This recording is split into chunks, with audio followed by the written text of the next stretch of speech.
హంతకులతో live డిబేట్లు పెడతారు. పోలీసులు, లాయర్లు వాళ్ళకి ఒత్తాసు పలుకుతారు. జగన్మోహన్ రెడ్డిపై నిందలేస్తారు.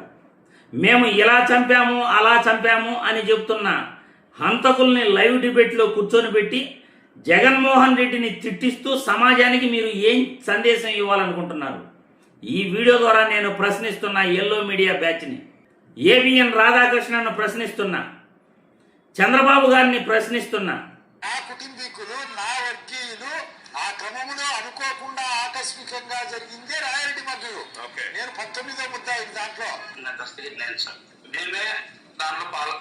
దాంట్లోకి పోవాలా, తీసుకొని గొడ్డలు తీసుకొని రావాలా, ఇవన్నీ కూడా మేము ఇంట్లో కూర్చొని ప్లాన్ చేసుకోవడం జరిగింది సార్. కొడుతూనే వెనకాల పడిపోయినాడు. పడిపోతానే పోయి ఛాతీ మీద కూర్చొని ఆయన మామూలుగా స్టంట్ వేసాను సార్. స్టంట్ వేసినాడు, గుండెకి ఆపరేషన్. దాదాపుగా ఒక 6-7 పిడిగుద్దులు గుద్దడంతో ఆయన చాలా ఇదే అయినాడు సార్. కొద్దిసేపు తీసుకుని తలకాయంలో వేయడం జరిగింది. అక్కడి నుంచి